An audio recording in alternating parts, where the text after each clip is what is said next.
Welcome back. It's now time for Midday Sports.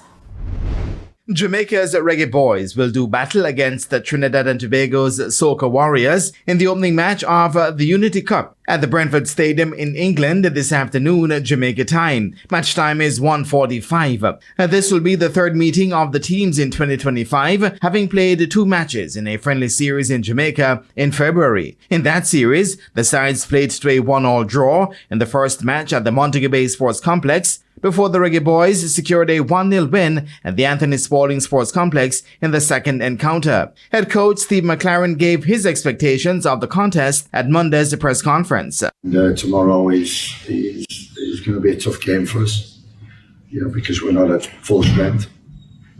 We haven't got the team we want, and as I said, we're planning World Cup qualifiers and Gold Cup, so we have to be wary of what we do. But tomorrow for us is purely an opportunity for individuals to show that they can get into the World Cup squad or the Gold Cup squad, because we still have 3 or 4 places up for grabs.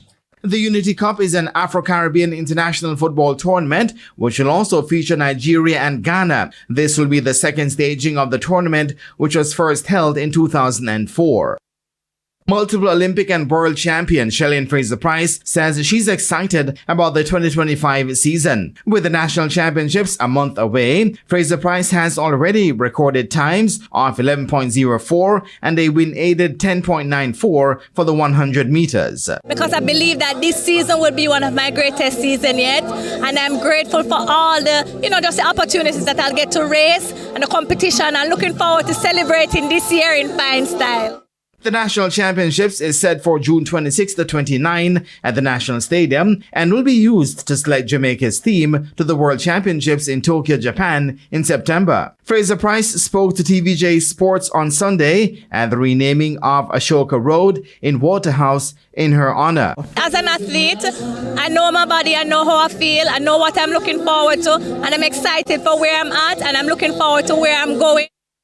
Shea Gilgeous-Alexander produced a stunning performance as the Oklahoma City Thunder beat the Minnesota Timberwolves 128-126 to move within 1 win of the NBA Finals on Monday night. Gilgeous-Alexander scored 40 points for Oklahoma, with Jalen Williams adding 34, while Chet Holmgren finished with 21 points. Victory in Game 5 in Oklahoma on Wednesday will secure the Thunder a place in the NBA Finals for the first time since 2012, where they would face either the Indiana Pacers or the New York Knicks. And that is it for your midday sports roundup, and I am Jermaine Brown. And that's the Midday News Package. I'm Kerry and Simpson. Join us at 7 for Primetime News. On behalf of the news, sports and production teams, good afternoon.